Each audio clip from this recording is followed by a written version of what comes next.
Craig, you probably saw off the best footy that they've played this season. What do you take out of the win? Yeah, no, we're really pleased with the performance. We came here thinking we're going to get West Coast best version of themselves. We always plan for that. And I thought the same. We've watched a lot of their footy in preparation to play, and the crowd had energy, which is good for us because you've got to come up against that when you're away from home. And they had a real spirit and will to win. So I thought they played well.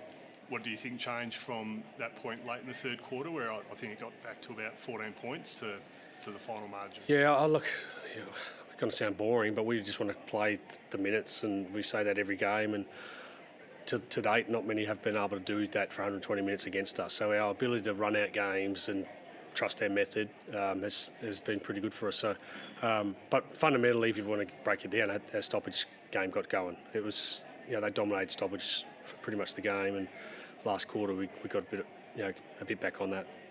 They only had 2 on the bench from quarter time. Did you identify that as an area that you could keep running? Yeah, and as much as we want to say we play the minutes, it's unfortunate they did lose a couple of players, which obviously is a tax in this current game. That's a huge cost.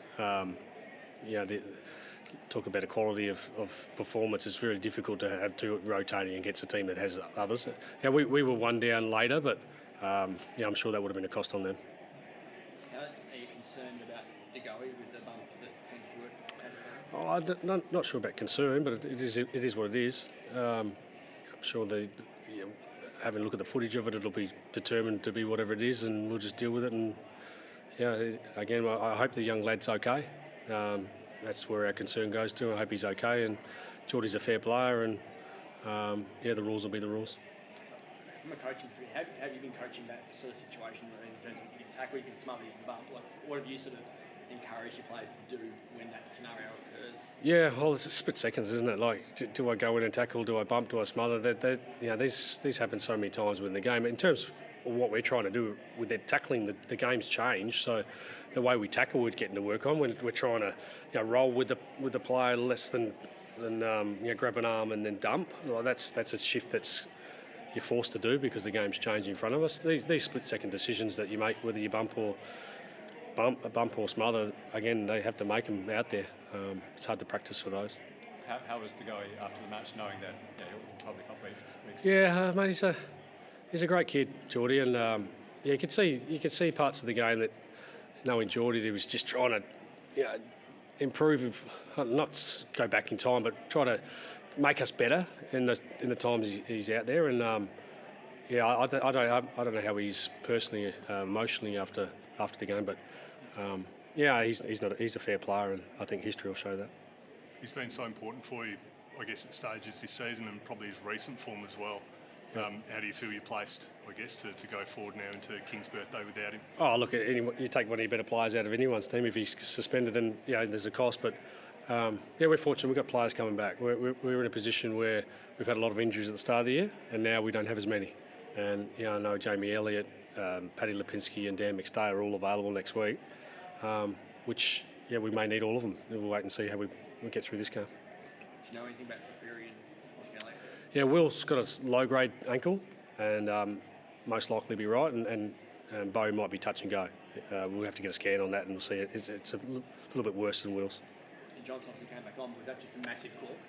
Yeah, look, I'm really proud of Dash. Like, the way he takes the footy and he's eyes only for the ball, and someone comes lateral and whacks him, and he's come a long way, that lad. And it's just pleasing to see a guy grow, and we watch him in pre-season and things like that, and get up and get back on. We're really proud of him. The suggested. Sorry, you go. Clearance figures haven't looked great, I guess, for the last month. Is that in the area, the biggest area you need to improve? Yeah, I think our stoppage game's gone to a new level. Hayden Skipworth has got to work on that. I think our stoppage games, our scores from stoppage is as good as anyone in the competition. We had a day today where the opposition got a hold of us. It's going to happen. I thought early in the game our backs held true and marked nearly everything that we lost from stoppage, and then we got to work in the last quarter. This is a tough game. I don't know where you play or who you play. There's so many different facets of the game that teams have strengths and weaknesses, and you've got to try to manage and exploit those ones. And today they definitely got on top of us around the stoppages, and they only got one goal from turnover, and it was when there was a free kick off the ball, which I don't know what it was for, and they scored from that. The rest was just from stoppage, so pretty good defensive game. It was suggested during the week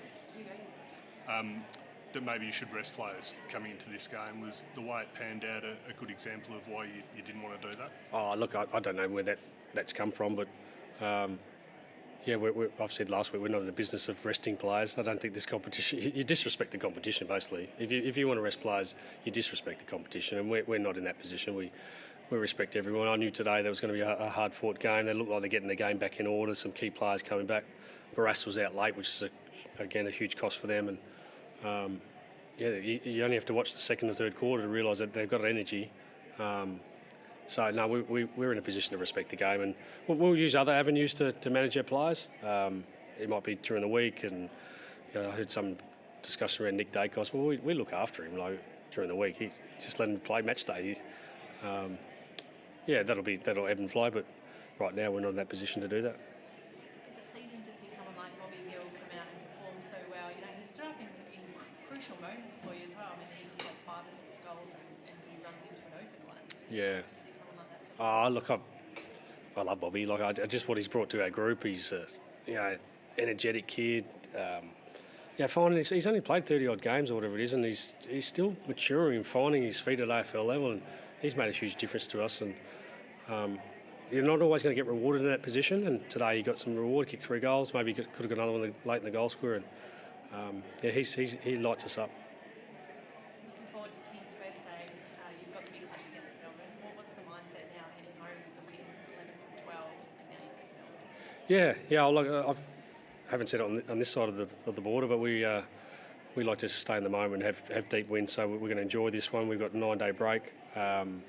We're back at work on Wednesday, and we'll get to work on Melbourne on Wednesday.